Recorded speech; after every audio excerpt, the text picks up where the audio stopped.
নিষিদ্ধই থাকলো আওয়ামী লীগের কার্যক্রম। এই সংক্রান্ত অন্তর্বর্তী সরকারের সময় সন্ত্রাস বিরোধী আইনের সংশোধনী অধ্যাদেশ বিল আকারে পাশ হয়েছে। বুধবার দুপুরে সংসদ অধিবেশনে স্বরাষ্ট্রমন্ত্রী সংশোধনী বিলটি উত্থাপন করলে তা কণ্ঠভোটে পাশ হয়। এর ফলে কোনো নিষিদ্ধ সংগঠন বা সত্তার মিছিল, সমাবেশ ও অনলাইন কার্যক্রম বন্ধ থাকবে এবং সংগঠনটির কার্যালয়ও বন্ধ করে দিতে পারবে সরকার। ভাস্কর ভাদুরীর প্রতিবেদন। 2024 সালের জুলাই মাসে শুরু হওয়া কোটা সংস্কার আন্দোলনে ব্যাপকভাবে দমন পীড়নের অভিযোগ আছে আওয়ামী লীগের বিরুদ্ধে। সরকারের নির্দেশে সে সময় দলটির মূল ও সহযোগী সংগঠনের কর্মী ও পুলিশরা আন্দোলনকারীদের উপর ব্যাপক হারে প্রাণঘাতী হামলা চালায়। জাতিসংঘের হিসেবে নির্মম এই হত্যাকাণ্ডে প্রাণ হারান 1400 জন আর আহত হয় কয়েক হাজার মানুষ। 2024 সালের 5 আগস্ট শেখ হাসিনার পালিয়ে যাবার মধ্য দিয়ে পতন ঘটে আওয়ামী লীগ সরকারের। তখন থেকেই দাবি উঠে আওয়ামী লীগ ও তার সহযোগীদের নিষিদ্ধ করার। 2024 সালের 23 অক্টোবর সন্ত্রাসী সংগঠন হিসেবে প্রথম ছাত্রলীগের কার্যক্রম নিষিদ্ধ করা হয়।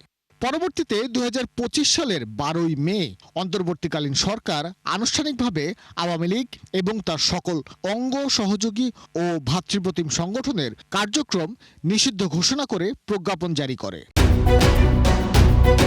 দেড় যুগ ধরে ভালোবাসার নিড়ে এসিআই পিওর সল্ট।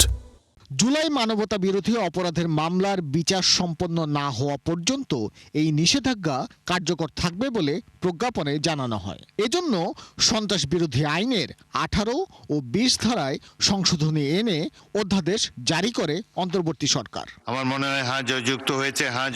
তারই ধারাবাহিকতায় মঙ্গলবার দুপুরে স্বরাষ্ট্রমন্ত্রী সালাউদ্দিন আহমেদ সংসদে উত্থাপন করেন সন্ত্রাস বিরোধী সংশোধন বিল 2026। প্রাথমিকভাবে বিলটি পাশের আগে বিরোধী দলীয় নেতা আলোচনা করতে চান।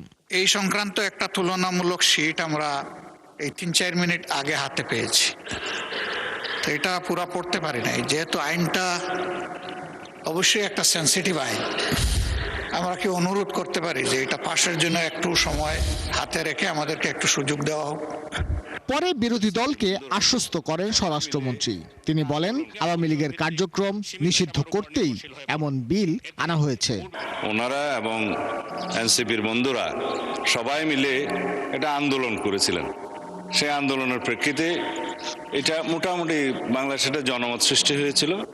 সেই প্রেক্ষিতে তাদের কার্যক্রম নিষিদ্ধ করা হয়েছে সন্ত্রাস বিরোধী আইনে, এবং অ্যাকর্ডিংলি সেটা নির্বাচন কমিশনে তাদের রেজিস্ট্রেশনটাও সাসপেন্ডেড হয়ে আছে। এবং এখানে এই আইনের অনুবলে পরবর্তীতে আর্টিকেল 47 অনুসারে সংবিধানের আইসিটি অ্যাক্টেও পরিবর্তন এনে সংগঠনের বিচারের জন্য সেই আইনটাও সংশোধন করা হয়েছে।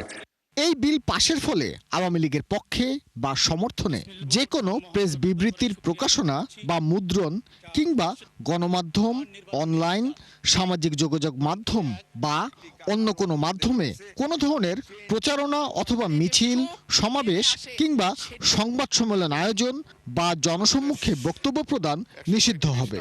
একই সাথে সরকার চাইলে দলটির কার্যালয় বন্ধ এবং সম্পদও বাজেয়াপ্ত করতে পারবে। স্বরাষ্ট্রমন্ত্রীর প্রস্তাবের পর সর্বসম্মতিক্রমে সংসদে পাশ হয় এই বিল। 2009 সালে এই আইনটি প্রণয়ন করে ওই সময় ক্ষমতায় থাকা আওয়ামী লীগ সরকার। আমার মনে হয় জয়যুক্ত হয়েছে।